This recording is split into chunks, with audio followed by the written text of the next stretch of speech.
Alkara union জামায়াতে ইসলামীর অগ্রসর কর্মীদের নিয়ে ফলচক্র। জহিরুল ইসলাম সুমন ১৪ গ্রাম প্রতিনিধি। ছবি চিত্র বিস্তারিত। কুমিল্লা ১৪ গ্রাম উপজেলার আলকরা ইউনিয়ন জামায়াতে ইসলামীর বাছাইকৃত অগ্রসরমান কর্মীদের নিয়ে ফলচক্র অনুষ্ঠিত। ৩০ মার্চ সোমবার আলকরা ইউনিয়নের বান্দেরজলা দাগনভূঞা সীমান্তের ডাকাতিয়া নদীর পাড়ে অনুষ্ঠিত ফলচক্রে ১ নং ওয়ার্ড সভাপতি আব্দুর রহিমের সভাপতিত্বে অতিথি হিসেবে উপস্থিত ছিলেন ১৪ গ্রাম উপজেলা জামায়াতে ইসলামের কর্মপরিষদ সদস্য ডাক্তার মঞ্জুর আহমেদ সাকি, জগন্নাথদিঘি ইউনিয়ন আমির শাহাবুদ্দিন।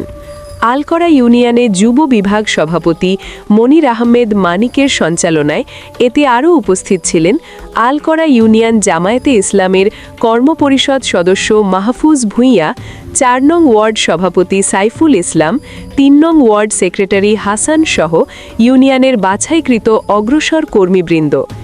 এই সময় অতিথিরা সবাইকে ঈমানের সাথে ইসলামের পথে পরিচালিত হয়ে ব্যক্তিগত মানোন্নয়ন করে সংগঠনকে মজবুত করার মাধ্যমে দিন প্রতিষ্ঠার আহ্বান জানান।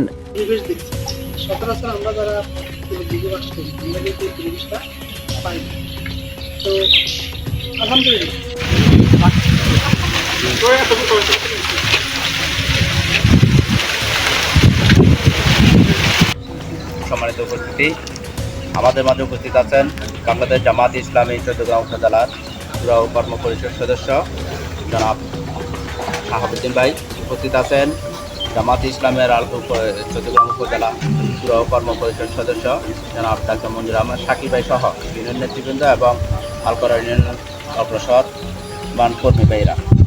সম্মানিত উপস্থিতি, আমি এ পর্যায়ে সংক্ষিপ্ত আকারে আলোচনা করার জন্য অনুরোধ জানাবো বাংলাদেশ জামায়াতে ইসলামী আলকরা ইউনিয়নের মজলিসের শুরা সদস্য জনাব আব্দুর রহিম ভাই।